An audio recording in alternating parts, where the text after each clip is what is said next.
और बच्चों कैसे हैं? मिजाज बढ़िया, सब खैरियत से हैं, पढ़ाई करते रहिए बढ़िया से, ठीक है। तो बेटा भौतिक विज्ञान 11 कार्य शक्ति ऊर्जा, आज बेटा ये नया टॉपिक स्टार्ट करेंगे, नया यूनिट 4 है, इसे स्टार्ट करते हैं। चलिए सबसे पहले लेते हैं कार्य, वर्क, और इसे हम W से शो करते हैं, ठीक है। कार्य जैसे जो वर्क है ना, ये विज्ञान में, फिजिक्स में एक अलग तरीके से इसको हम लेते हैं। ये नहीं कि हम अपनी डेली लाइफ में सोचते हैं रोजमर्रा की जिंदगी में कि हम लिख रहे हैं कॉपी पे, किताब पढ़ रहे हैं, वो हमारा कार्य हो गया, घर का किचन का काम कर लिया वो कार्य हो गया। तो बेटा कार्य यहां पर ये है फिजिक्स के अंदर कि अगर हम किसी वस्तु पर बल लगाएं, वस्तु पर बल लगाया और वस्तु जो है बल की दिशा में विस्थापित हो गई, तभी कहा जाएगा कि कार्य संपन्न हुआ है। अगर ऐसा नहीं हुआ तो कार्य किया गया कार्य शून्य होगा। अब जैसे मान लो इस दीवार पर मैं बल लगाता रहूं, यहां पर ये बल लगाता रहूं, दीवार पे बल लगाऊं, दीवार पे सुबह से शाम तक बल लगाता रहूं, दीवार टस से मस नहीं होगी, तो किया गया कार्य शून्य होगा, ठीक है। तो जो हम अपना जो दिमाग लगाते हैं कार्य में कि भाई जो किया गया कार्य है वो है जिसमें हमें थकान हो जाती है, चाहे शारीरिक रूप से या मानसिक रूप से, उसको हम कार्य बोल देते हैं। फिजिक्स में ये कार्य नहीं है। तो फिजिक्स में कार्य कौन सा है बेटा? कि जब किसी वस्तु पर बल लगे, वस्तु पर बल लगाया जाए, मान लो F बल लगा, वस्तु अपनी जगह से विस्थापित हो जाए। वस्तु यहां पर विस्थापित हो गई, यहां आ गई, ठीक है। तो इस वक्त कार्य किया जाएगा। मान लो विस्थापन हो गया यहां से यहां तक, जो इसका विस्थापन है, विस्थापन S हो गया, ठीक है। बल कितना लगा? बल F लगा। इस बल ने कितना विस्थापन पैदा किया? जो विस्थापन पैदा हुआ ये हो गया S के बराबर। तो बेटा जो किया गया कार्य है, ठीक है, वो हमें सिंपली ये बताता है कि जो बल और बल की दिशा में विस्थापन, इनका गुणनफल कर दो, कार्य आ जाएगा। तो कार्य क्या हो गया? एक तरीके से बल तथा बल की दिशा में, बल की दिशा में वस्तु के विस्थापन, बल तथा बल की दिशा में वस्तु के विस्थापन के गुणनफल को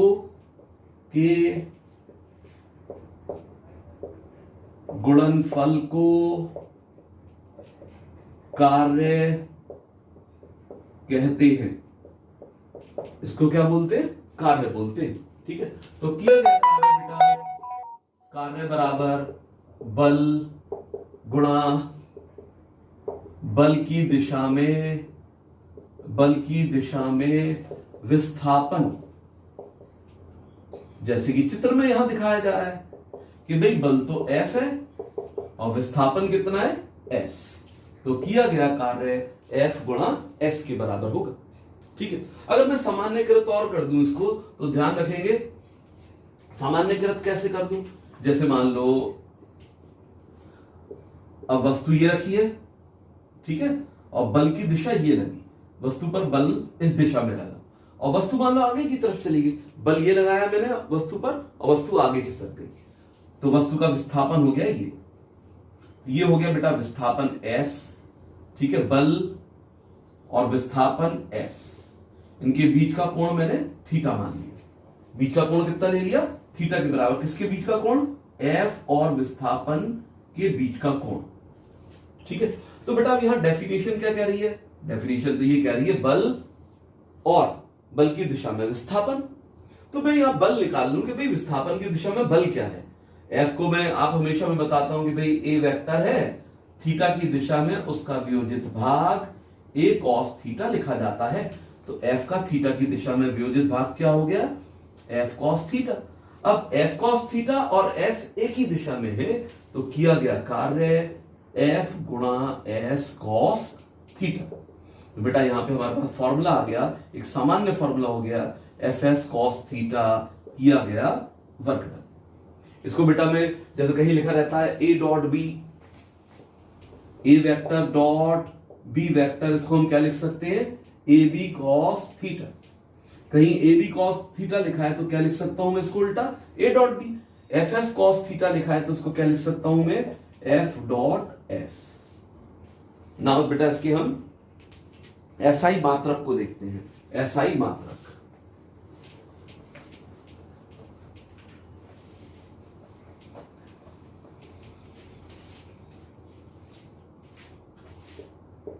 एसआई मात्रक W बराबर एफ एस कॉस थीटा। बेटा एफ किस में नापे, न्यूटन में नापा जाएगा, डिस्टेंस मीटर में, तो 1 न्यूटन मीटर बराबर 1 जूल के। किसके बराबर होता है ये, 1 जूल के 1 न्यूटन मीटर। जूल को हम बेटा जे लिख देते हैं तो 1 न्यूटन मीटर। तो ये इसका एसआई मात्रक हो जाता है, ध्यान रखेंगे इसका, ठीक है।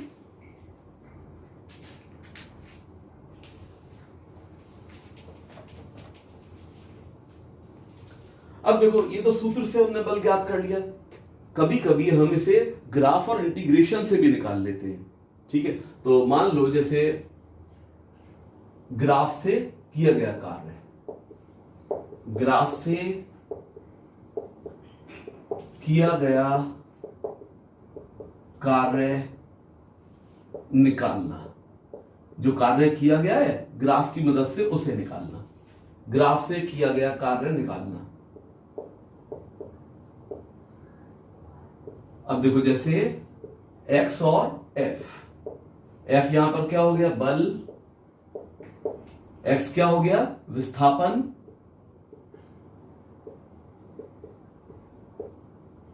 ठीक है।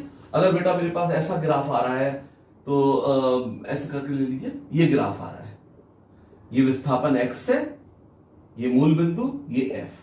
अगर मैं यहां पे इसका क्षेत्रफल ले लूं तो क्षेत्रफल बेटा F गुणा x बल को कार्य को बताएगा। तो ये जो छायांकित क्षेत्रफल है, क्षेत्रफल किसके बराबर होता है, किए गए कार्य के बराबर होता है। किसके बराबर है ये, किए गए कार्य के बराबर। तो हम क्षेत्रफल के जरिए निकाल सकते हैं। जैसे हमें मान लो किसी क्वेश्चन में दे रखा है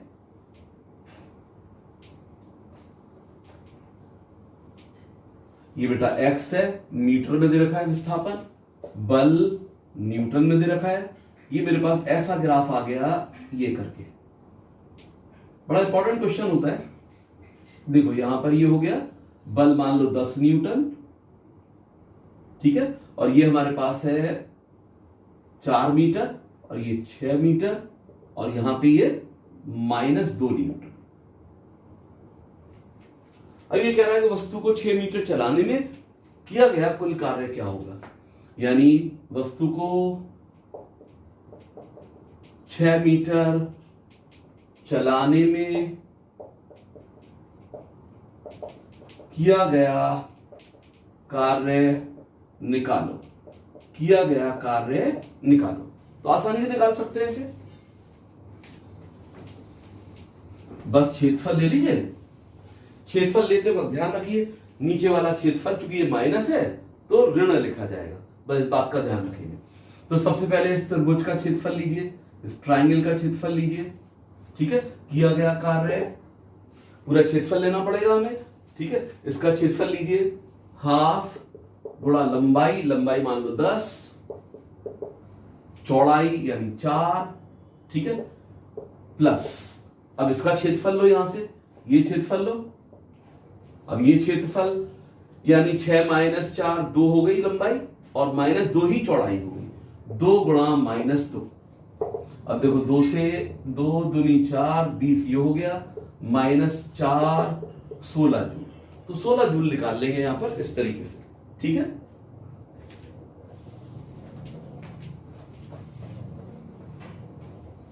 एक तरीका ये होता है ग्राफ से, और एक बेटा इंटीग्रेशन समाकलन विधि से कार्य है। समाकलन विधि से कार्य, समाकलन विधि से कार्य। तो डायरेक्ट फॉर्मूला ध्यान रखिए कि भाई किसी वस्तु को x1 से x2 तक विस्थापित करने पर, x1 जगह से हटाया, x1 स्थिति से हटा के x2 स्थिति पर ले गए, ठीक है, 2 मीटर से 4 मीटर पर ले गए। तो x1 हो गया 2 मीटर और x2 हो गया 4 मीटर, f dx, अब देखो कैसे, एक क्वेश्चन करते, यदि F बराबर 2x न्यूटन है, भाई F बराबर 2x न्यूटन दे रखा है हमें, है? यदि F बराबर 2x न्यूटन तो वस्तु को 2 मीटर से 4 मीटर तक चलाने में किया गया कार्य ज्ञात करो, किया गया कार्य ज्ञात करो। ठीक है, तो इंटीग्रेशन 2 से 4 चलाइए इसको। F कहां से, 2 मीटर से लेकर 4 मीटर तक चलाने में F dx, F का मान क्या है, 2x, ये 2x चिपका दो यहां पे, 2x dx, 2 मीटर 4 मीटर, ये 2 मीटर को बच्चों बाहर करिए, 2 मीटर बाहर हो गया, 2 मीटर 4 मीटर x dx, बेटा x dx वही फॉर्मूला लगा दीजिए। इंटीग्रेशन कौन सा फॉर्मूला लगाएंगे, x raise to the power n dx, x की घात n, इसका बेटा समाकलन करेंगे तो x की घात n+1 अपॉन n+1। ठीक है, ये सूत्र लगा दो। अब यहां पे घात हो गई 1 2, अब x 1 पे घात 1+1, 1+1, ये 4 और ये 2 ये हो गया। अब बेटा ये हो गया x² अपॉन 2, 4 और 2 यहीं से कट कर दो, x², ये 4 2, x की जगह पहले 4 रखो, 4 का वर्ग माइनस लगाकर 2 का वर्ग, ये बेटा 16 माइनस 4 12 जूल। तो ऐसे बेटा ये फॉर्मूला यूज होगा। ठीक है, ध्यान रखेंगे बेटा इसको। अब बात करते हैं गतिज ऊर्जा की।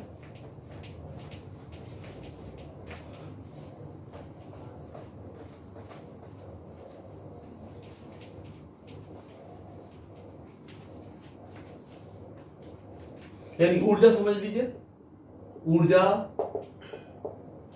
जो कार्य करने की क्षमता है। ठीक है, ऊर्जा क्या है, यानी एबिलिटी ऑफ डूइंग वर्क, कार्य करने की क्षमता को हम ऊर्जा, यानी जिस वस्तु में ऊर्जा है तो उसमें कार्य करने की क्षमता होगी, कार्य करने की क्षमता। ठीक है, जहां कहीं भी ऊर्जा है तो वहां कार्य करने की क्षमता जरूर होती है। ठीक है, ये ध्यान रखेंगे। अब जो यांत्रिक ऊर्जा होती है बच्चों, यांत्रिक ऊर्जा, हमें खास तौर से यांत्रिक ऊर्जा ही पढ़नी है। यांत्रिक ऊर्जा में एक गतिज ऊर्जा होती है, गतिज ऊर्जा, और दूसरा स्थितिज ऊर्जा। बेटा जो गति के कारण ऊर्जा पैदा होती है, गतिज ऊर्जा, वस्तु में गति के कारण वस्तु चल रही है, एक वस्तु कार चल रही है, ट्रेन जा रही है, एरोप्लेन जा रहा है, आप बाइक चला रहे हो, साइकिल चला रहे हो, स्कूटी चला रहे हो, तो गति के कारण जो ऊर्जा है क्या कहलाएगी, गतिज ऊर्जा। तो किसके कारण,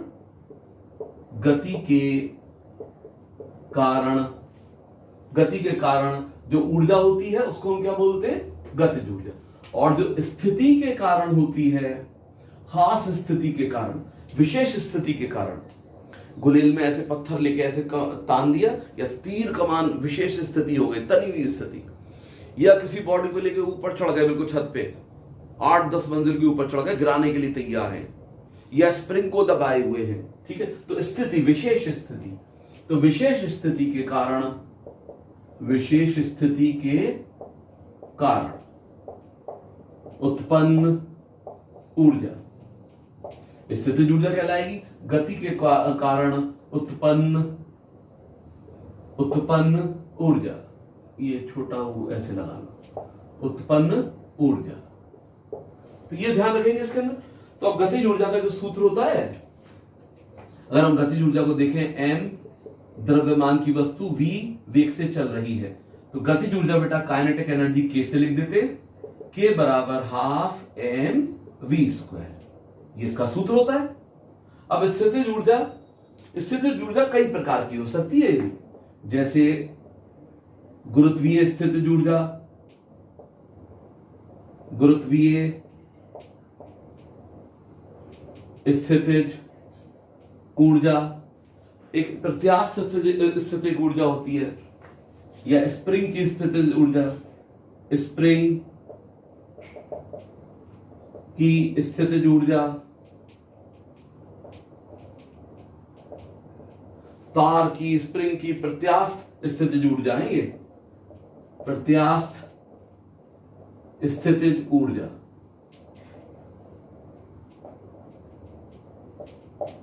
वैद्युत स्थितिज ऊर्जा होती है, चुंबकीय स्थितिज ऊर्जा होती है, वैद्युत स्थितिज ऊर्जा। चौथा चुंबकीय स्थितिज ऊर्जा। ठीक है, जो हम यहां पढ़ते हैं विशेष रूप से ये दो पढ़ते हैं, ये 12th के अंदर पढ़ी जाती है, ये 12th के अंदर पढ़ेंगे दोनों को, 11th में हम दो पढ़ते हैं। ठीक है, अब बारी बारी से बेटा गतिज ऊर्जा और स्थितिज ऊर्जा को देखते हैं।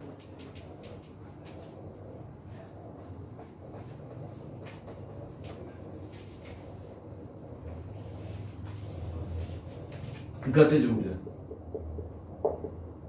गतिज ऊर्जा। अब मुझे ये निकालना है k is equal to half M V square, इसका निगमन करना है, निगमन, इसका निगमन करें। वीडियो देख लेते हैं एक बार। ठीक, अब बेटा इसका निगमन करते हैं। एक वस्तु यहां स्थिर अवस्था में है, स्थिर अवस्था या विराम अवस्था में है, तो इसका अभी वेग कितना है? 0। अब बेटा इसमें गति कैसे पैदा होगी, ये त्वरित कैसे होगी? जब इस पर बाह्य एक बल लगाया जाए, एक बल लगा दिया गया, बल लगाने से ये त्वरित हो गई और त्वरण इसका हो गया, त्वरण a के बराबर। त्वरण कितना पैदा हुआ? a के बराबर पैदा हुआ। अब ये यहां से चलकर v वेग प्राप्त कर लेती है। कितना वेग प्राप्त कर लिया? v वेग, यानी किसी स्थिर अवस्था में रखी वस्तु पर बल लगाया गया, बल ने त्वरण उत्पन्न किया। त्वरण का मतलब है बल क्या? बल की वस्तु के वेग में परिवर्तन आ गया, 0 से परिवर्तित होके v हो गया। मान लो यहां से यहां तक चलने में जो विस्थापन हुआ वो s हुआ। विस्थापन कितना हो गया? विस्थापन s के बराबर। ठीक है, तो यहां जो गतिज ऊर्जा है ना v, इस स्थिति में गतिज ऊर्जा यहां से यहां तक f द्वारा किए गए कार्य के बराबर होगा। नहीं, कार्य जो होगा, वस्तु के ऊपर जो कार्य होगा वही तो उसके अंदर ऊर्जा उत्पन्न करेगा। जैसे अगर मैं यहां ये स्थिर अवस्था में रखा है मार्कर और मैं इस पर बल लगा दूं तो ये गतिज ऊर्जा आ जाएगी इसमें। तो मेरे बल ने जितना कार्य किया उतनी ही इस गतिज ऊर्जा इसमें पैदा हो जाएगी। तो यही मुझे निकालना है, किया गया कार्य बल गुणा विस्थापन। अब मैं किया गया कार्य निकालता हूं बेटा, बल गुणा विस्थापन हो गया। अब बल को क्या लिखूंगा? मां, यानी द्रव्यमान गुणा त्वरण, ठीक है, गुणा s। अब देखो यहां से कि भाई कार्य मेरे पास इतना आ रहा है, MAS ये है। अब देखो यहां से यहां तक चलने में, यहां से यहां तक चलने में यानी इनिशियल 0 वेग है, फिर v वेग हो जाता है। तीसरी इक्वेशन लगाओ, v square u square plus 2as। u तो 0 है, 2as v स्क्वायर, तो v स्क्वायर बराबर कितना हो गया? 2as। तो मैं क्या करता हूं यहां पर a का मान निकाल लेता हूं। a is equal to V square upon 2s। 2s को नीचे ले आओ, तो जो मैं कार्य निकाल रहा हूं f गुणा s, ma गुणा s, तो a का मान यहां लाके चिपका देता हूं। m गुणा a का मान कितना हो गया? v स्क्वायर अपॉन 2s गुणा s। s से s चला गया, क्या आ गया? Half mv square. तो बेटा जो किया गया कार्य है यही इसमें गतिज ऊर्जा के रूप में पैदा हो जाएगा। तो गतिज ऊर्जा जो हो गई k किसके बराबर? किए गए कार्य के बराबर, और किया गया कार्य हाफ mv स्क्वायर होता है।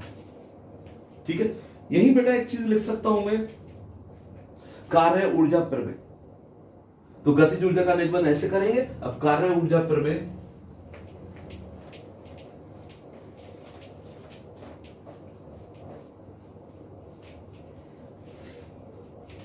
कार्य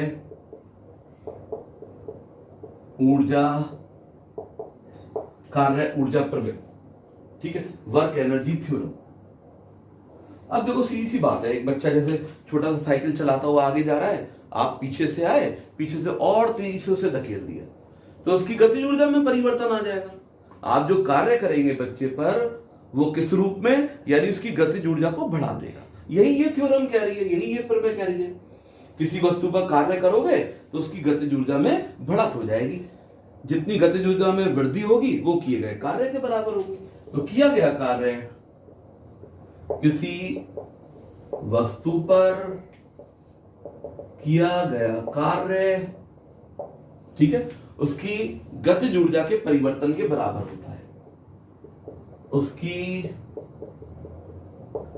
गतिज ऊर्जा में परिवर्तन के बराबर होता है। यानी किया गया कार्य W हो गया और गतिज ऊर्जा में परिवर्तन, फिजिक्स में परिवर्तन हमेशा बेटा अंतिम माइनस प्रारंभिक। तो अंतिम काइनेटिक एनर्जी फाइनल KF और प्रारंभिक काइनेटिक एनर्जी KF क्या है यहां पर, अंतिम गतिज ऊर्जा, और KI क्या है, प्रारंभिक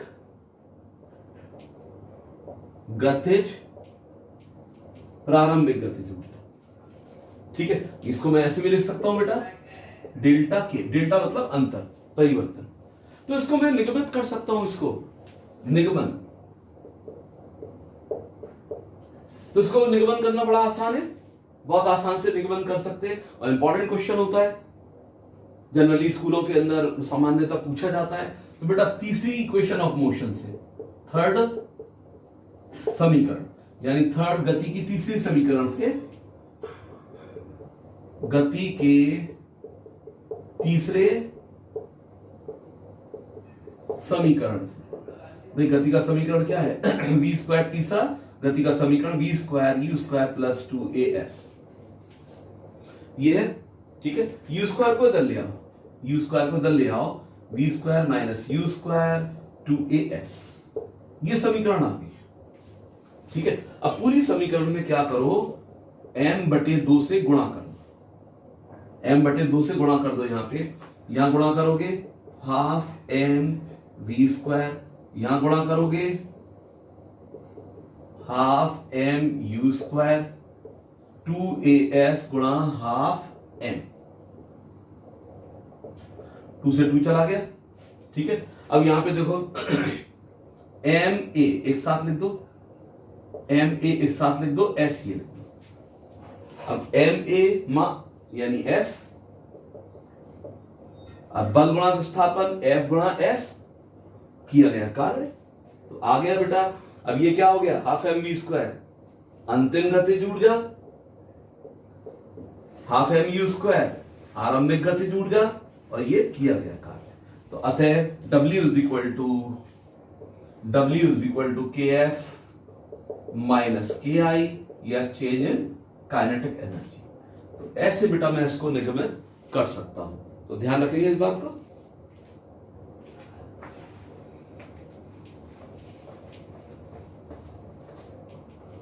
तो पूरा ये वन शॉट में मैं इसको दे रहा हूं बेटा, ध्यान रखिए। बस जो इंपॉर्टेंट पॉइंट्स हैं वो सारे मैं डिस्कस कर दूंगा इस यूनिट के अंदर। अब बेटा जैसे बात करते हैं स्थितिज ऊर्जा, स्थितिज ऊर्जा, ठीक है, तो दो स्थितिज ऊर्जा लेके चलेंगे। पहले गुरुत्वीय स्थितिज ऊर्जा, गुरुत्वीय स्थितिज ऊर्जा, गुरुत्वीय स्थितिज ऊर्जा। ठीक है, गुरुत्वीय स्थितिज ऊर्जा ये है, किसी वस्तु को बेटा अब धरातल से ऊपर उठा के ले जाए, ठीक है, हमें कार्य करना पड़ेगा, जितना ऊपर ले जाएंगे उतना ही ज्यादा कार्य करना पड़ेगा, उतनी ही वस्तु में स्थितिज ऊर्जा आ जाएगी। ठीक है, तो किसी वस्तु को बेटा, जैसे ये धरातल हो गया, एक वस्तु यहां रखी है, इसका भार कहां पर लगेगा, भार m नीचे की ओर लगेगा। अब मैं इसे ऊपर उठाना चाहता हूं, इसे ऊपर उठा के कहां लाना चाहता हूं मैं, h ऊंचाई पर, तो मुझे कार्य करना पड़ेगा। और जो कार्य करना पड़ेगा वही h ऊंचाई पर स्थितिज ऊर्जा के बराबर होगा। ठीक है, यानी कि जो स्थितिज ऊर्जा है h ऊंचाई पर स्थितिज ऊर्जा किसके बराबर होगी? h ऊंचाई तक वस्तु को ले जाने में किया गया कार्य। h ऊंचाई तक वस्तु को ले जाने में किया गया कार्य, ले जाने में किया गया कार्य h ऊंचाई तक ले जाने में। अब एक चीज देखो, जैसे वस्तु का भार mg नीचे लग रहा है, इसे मुझे ऊपर उठाना है, तो ऊपर उठाने के लिए कम से कम मुझे f mg के बराबर बल चाहिए होगा। तो ऊपर उठाने में, वस्तु को ऊपर उठाने में कितना बल चाहिए? mg के बराबर। h ऊंचाई तक ले गए f बल से, तो किया गया कार्य बल गुणा बल की दूरी में बल की दिशा में विस्थापन। बल ऊपर है, विस्थापन भी ऊपर है एक ही दिशा में, तो f गुणा h। बेटा f का मान mg यहां चिपका दो, mgh। तो किया गया कार्य mgh के बराबर, यही किया गया कार्य स्थितिज ऊर्जा के बराबर होगा। स्थितिज ऊर्जा U लिख देते हैं, किया गया कार्य W, और ये बराबर हो गया mgh के। तो इस तरीके से बेटा इसको मैं यहां पर इंडिकेट कर सकता हूं, बता सकता हूं। इंक डाल दूं थोड़ा सा।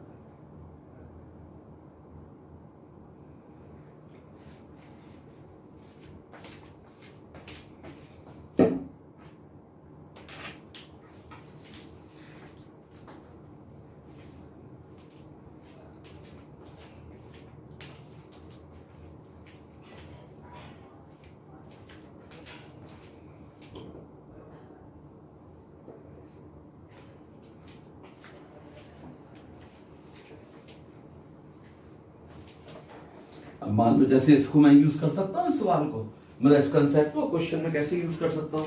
जैसे हमें दे रखा है ये धरातल हो गया, ठीक है, यहां पर एक वस्तु रखी है 10 मीटर की ऊंचाई पर, ये वस्तु रखी है। वस्तु का द्रव्यमान कितना है? 1 किलोग्राम। इसको बेटा मैं यहां लेकर आ गया 50 मीटर की ऊंचाई पर, यानी पहले ए बिंदु पर रखी थी, कहां लेकर आना है इसे? बी बिंदु पर। ए बिंदु 10 मीटर ऊंचा है और बी बिंदु 50 मीटर ऊंचा है। तो ए से बी तक 1 किलोग्राम की वस्तु को ले जाने में कितना कार्य करना पड़ेगा? कितना कार्य करना पड़ेगा इसे ले जाने में? ठीक है, यानी स्थितिज ऊर्जा में परिवर्तन, यानी जो किया गया कार्य है किसके बराबर? स्थितिज ऊर्जा में परिवर्तन। परिवर्तन फिजिक्स में हमेशा अंतिम माइनस इनिशियल, यहां अंतिम यूबी और प्रारंभिक कहां पर? ए पर, यूए। बेटा mgh सूत्र लगा दीजिए, mgh बी की हाइट माइनस mgh ए की हाइट। mg बाहर निकाल लो, hb माइनस ha। बेटा m कितना है हमारे पास? g मान लो 10 मीटर प्रति सेकंड स्क्वायर, ये g का मान हो गया। m कितना है? 1, g कितना हो गया? 10। बेटा hb कितना है? 50, ha कितना है? 10। तो बस 10 गुणा 40 400 जूल के बराबर। इंपॉर्टेंट क्वेश्चन होता है ये, ठीक है। ये किसके बराबर आ गया? 400 जूल के बराबर आ गया। नाउ अब बेटा स्प्रिंग की स्थितिज ऊर्जा देखते हैं।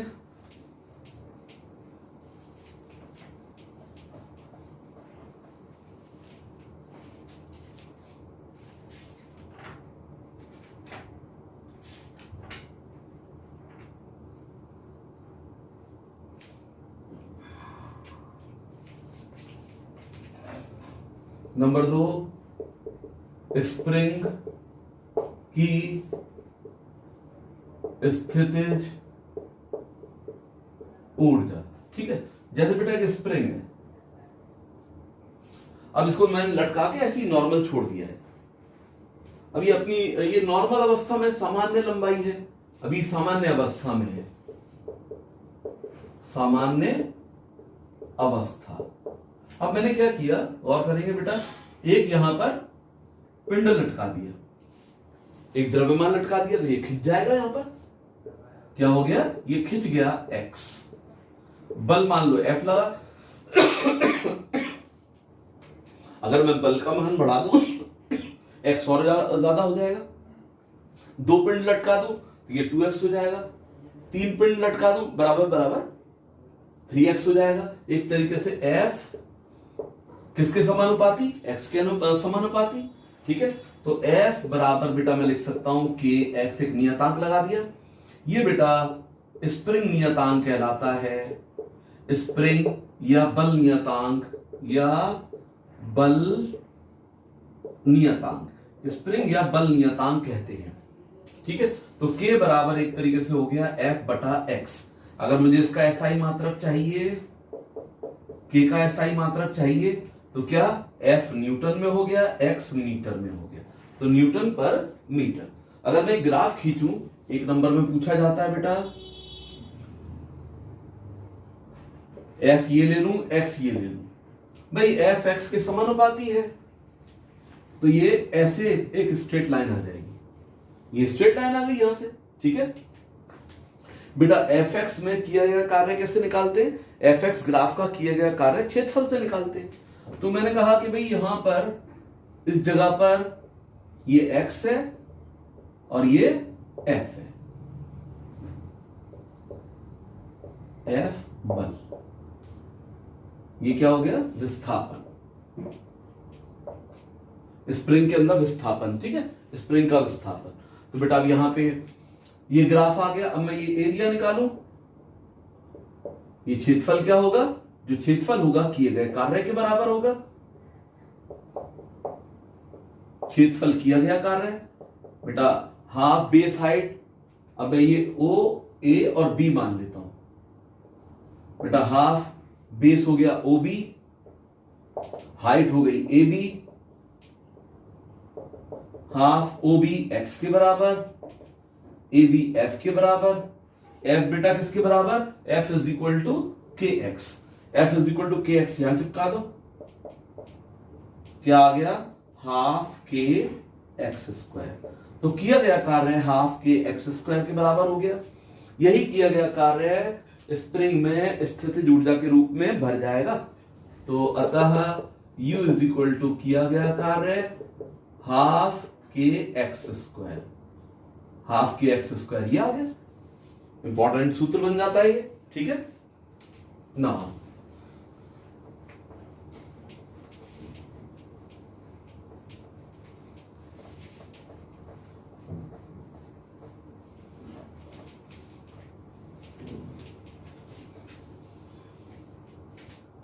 अब जैसे हमसे ये कहा जाए कि एक स्प्रिंग को 2 सेंटीमीटर से 4 सेंटीमीटर खींचने में किया गया कार्य।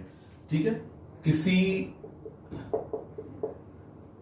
स्प्रिंग, एक स्प्रिंग को 2 सेंटीमीटर से 4 सेंटीमीटर तक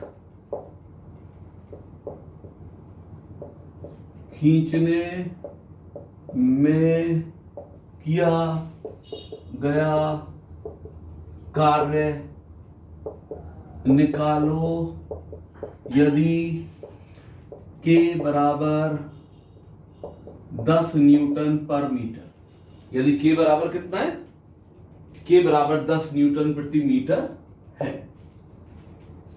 ठीक है, तो बेटा अब ये सूत्र लगा दो डायरेक्ट, यानी किया गया कार्य W is equal to half KX square, इसके बराबर है। अब 2 से 4 खींचने में किया गया कार्य, 2 से 4 खींचने में किया गया कार्य, यानी F ये मेरे पास क्या था, U is equal to half KX square. तो बेटा ये ध्यान रखो, यहाँ पे दो चीजें हैं, प्रारंभिक और अंतिम। तो किया गया कार्य बराबर हो गया प्रारंभिक स्थितिज ऊर्जा अंतिम स्थितिज ऊर्जा माइनस प्रारंभिक। ये हो गया हाफ के x2 स्क्वायर हाफ के x1 स्क्वायर। हाफ के बाहर निकाल लो, हाफ के बाहर निकाल लो, x2 स्क्वायर x1 स्क्वायर। बेटा हाफ के का मान ये रख दो। अब x2, अब ये ध्यान रखना, बस इसको किस में कन्वर्ट कर लोगे, मीटर में लिख लोगे। x2 4 है,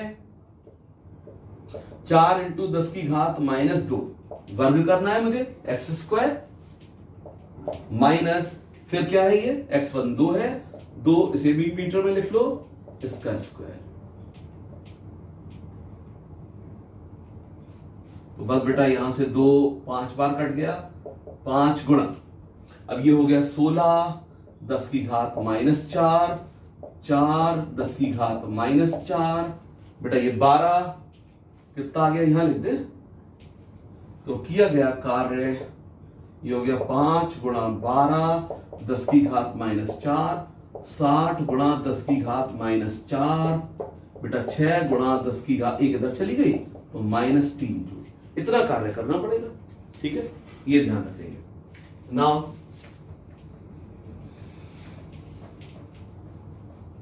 यांत्रिक ऊर्जा के संरक्षण का नियम, यांत्रिक ऊर्जा के संरक्षण का नियम।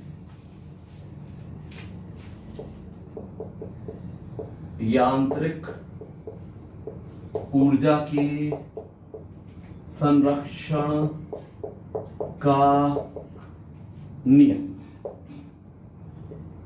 यांत्रिक ऊर्जा के संरक्षण का नियम। इसमें यह ध्यान रखिए, अगर किसी वस्तु पर या निकाय पर, ठीक है, अगर कोई यानी ऐसा बल कार्य ना करे जिससे ऊर्जा की हानि हो, जैसे फ्रिक्शन हो गया, घर्षण हो गया, ठीक है, या शयान बल हो गया, बाकी दूसरे बल कार्य कर सकते हैं, गुरुत्वाकर्षण बल कार्य कर सकता है, वैद्युत बल कार्य कर सकता है, ठीक है। तो यानी घर्षण या ऐसे शयान बल के अलावा कोई बल कार्य नहीं कर के अलावा कोई दूसरा बल कार्य कर रहा है तो वस्तु की यांत्रिक ऊर्जा संरक्षित रहती है। यदि वस्तु पर घर्षण बल आदि शून्य हो तो उसकी यांत्रिक ऊर्जा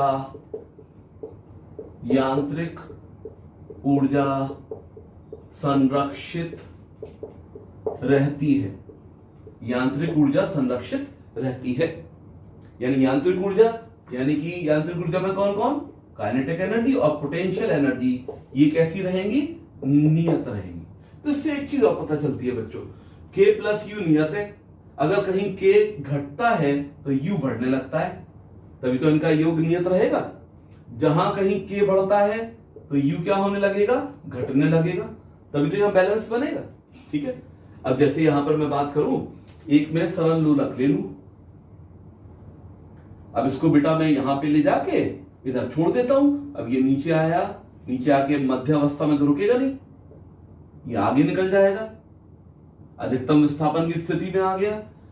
मैंने क्या किया, M से कहां ले गया, A पर छोड़ दिया इसको, A से ये M पर आया और B तक पहुंचा, B के बाद फिर लौट कर आया, ऐसे करके ये कंपन चालू हो जाएंगे, वाइब्रेशन स्टार्ट हो जाएंगे, ठीक है। तो अब यहां देखो, इसके अंदर जब मैं इसे इधर ले जाऊंगा तो यहां पे ले जाके अभी मैंने पकड़ा हुआ था तो यहां रुका हुआ है, तो गतिज ऊर्जा शून्य, लेकिन इसमें स्थितिज ऊर्जा है, ये अपनी माध्य अवस्था से ऊपर है बेटा। अब जैसे ही मैं इसे छोड़ूंगा तो ये नीचे आएगा, नीचे आने में जैसे जैसे नीचे आता जाएगा स्थितिज ऊर्जा घटती जाएगी, किसमें बदलेगी, काइनेटिक बढ़ती जाएगी। अब काइनेटिक बढ़ रही है तो स्थितिज ऊर्जा कम हो रही है, नीचे आने पे स्थितिज ऊर्जा कम होती रही, ठीक है। जैसे ही माध्य अवस्था में आ गए यहां पर तो स्थितिज ऊर्जा शून्य, सारी की सारी काइनेटिक एनर्जी होगी। अब बेटा चूंकि गतिज ऊर्जा ज्यादा है तो रुकेगा है नहीं, आगे निकल जाएगा। अब धीरे धीरे जब ऊपर उठेगा फिर से स्थितिज ऊर्जा बढ़ने लगेगी, गतिज कम होने लगेगी, जब स्थितिज ऊर्जा बढ़ेगी तो गतिज कम होने लगेगी। तो ये बेटा हमारी डेली लाइफ के अंदर ऐसा बहुत सारे एग्जाम्पल होते हैं। एक क्वेश्चन देखते हैं इसमें,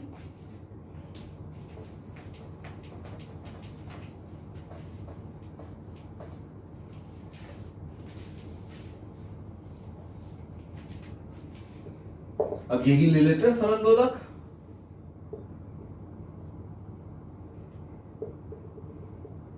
ये हमारा संदर्भ हो गया है। अब यहां माध्य अवस्था है, माध्य अवस्था या मीन बिंदु, मीन पॉइंट है। अब इसे मैं h ऊंचाई तक ले गया, ये h ऊंचाई है, इसका द्रव्यमान m है। इसे यहां पे लाके छोड़ देते हैं, a बिंदु पर लाए और छोड़ दिया। कह रहा है मध्य अवस्था में इसका वेग क्या होगा। मान लो ये b है, तो आपको b पर वेग ज्ञात करना है। ठीक है, यहां पर हमने क्या कर दिया, इसको छोड़ दिया, द्रव्यमान को a पर छोड़ देते हैं, यानी द्रव्यमान को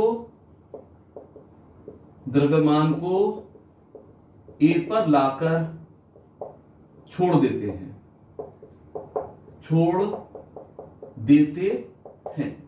द्रव्यमान को a पर लाकर छोड़ देते हैं, b पर आपको वेग ज्ञात करना है। तो बेटा दोनों जगह यांत्रिक ऊर्जा ले लो। यहां चूंकि वस्तु यहां पर है, बिल्कुल पकड़ा हुआ हूं मैं इसे, गतिज ऊर्जा तो शून्य है यहां पर, a पर गतिज ऊर्जा क्या है, a पर शून्य, स्थितिज ऊर्जा क्या है, mgh, ऊंचाई कितनी है h, mgh मान लिया मैंने, द्रव्यमान m ले लिया। तो यांत्रिक ऊर्जा कितनी हो गई, यांत्रिक ऊर्जा हो गई बेटा mgh प्लस 0 mgh के बराबर। तो यहां यांत्रिक ऊर्जा आ गई, यांत्रिक ऊर्जा कितनी हो गई, mgh। अब ये नीचे आ गई b पर, जब ये b पर आ गई, स्थितिज ऊर्जा शून्य, b पर स्थितिज ऊर्जा शून्य, काइनेटिक जो एनर्जी है ये मुझे निकालनी है b पर, गतिज ऊर्जा का मान निकालना है। ठीक है, बस बेटा यांत्रिक ऊर्जा दोनों जगह कैसी रहेगी, सेम रहेगी। भाई यहां पर यहां यांत्रिक ऊर्जा निकाल ली,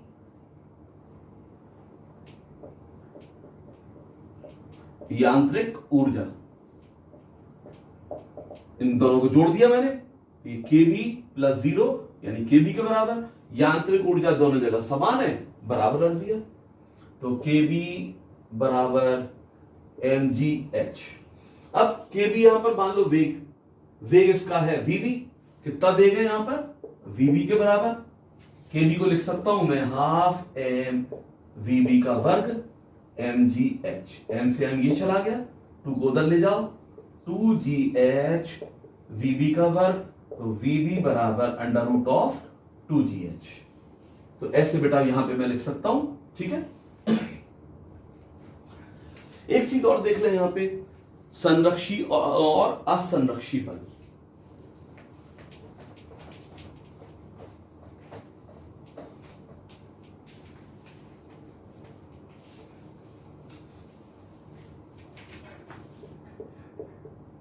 संरक्षी बल बेटा ऐसा बल जिसमें किया गया कार्य रास्ते पर निर्भर ना करे, सिर्फ प्रारंभिक और अंतिम दशाओं या स्थितियों पर निर्भर करे। ठीक है, जैसे मान लो ये धरातल है, अब मैं किसी वस्तु को ए से ले गया बी बिंदु पर, तो मैं एक रास्ता ऐसे ले गया ऐसे चला के, या एक बार इसको ऐसे ले गया यू करके ले गया, तो कैसे भी ले जाऊं मैं, यहां पर ऐसे ले जाऊं इसको, ये सब में विस्थापन ए से बी है, विस्थापन तो सेम है, इसलिए किया गया कार्य कैसा रहेगा, सेम रहेगा, समान रहेगा। तो संरक्षी बल यानी गुरुत्वाकर्षण बल कैसा हो गया, संरक्षी बल हो गया। गुरुत्वाकर्षण बल संरक्षी बल है, इसमें किया गया कार्य रास्ते पर निर्भर नहीं करता है। तीनों में किया गया कार्य W1, W2, W3 बराबर होगा, W1, W2, W3। तो संरक्षी बल वह बल जिसमें किया गया कार्य, ठीक है, रास्ते पर निर्भर नहीं करता है, पथ पर निर्भर नहीं करता है।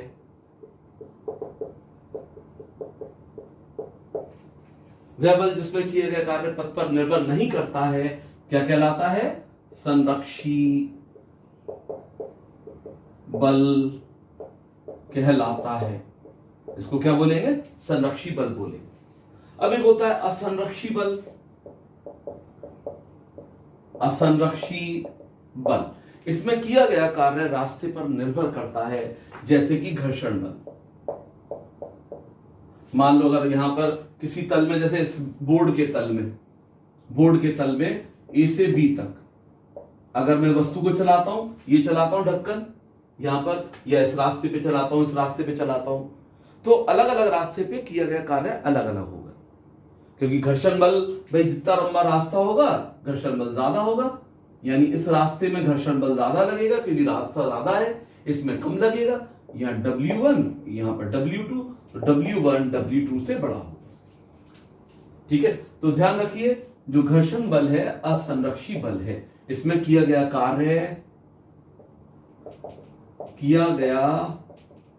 कार्य रास्ते पर, पथ पर निर्भर करता है, पथ पर निर्भर करता है।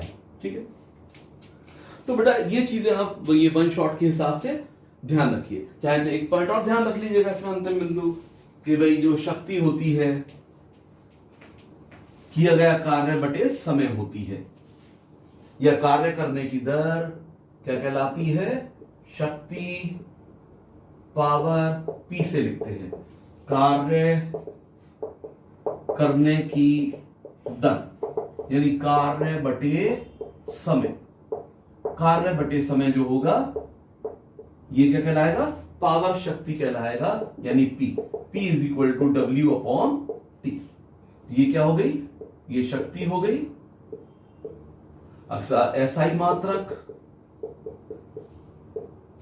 बेटा कार्य को जूल में नापेंगे, जूल, और इसको सेकंड में नापेंगे समय को, तो ये वॉट में आ जाएगा 1 वॉट। तो 1 वॉट को हम W लिख देते हैं, 1 watt is equal to 1 joule को J, सेकंड को S लिख देते हैं। 1 watt is equal to 1 joule second. ठीक है, एक हम और यूज करते हैं, यानी जो बड़ा यूनिट होता है बेटा अश्व शक्ति यूज करते हैं। एक अश्व शक्ति, एक horse power HP, horse power यानी 1 HP, HP का मतलब हॉर्स पावर,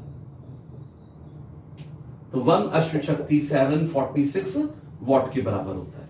तो आज बेटा रखते ही रखते, ठीक।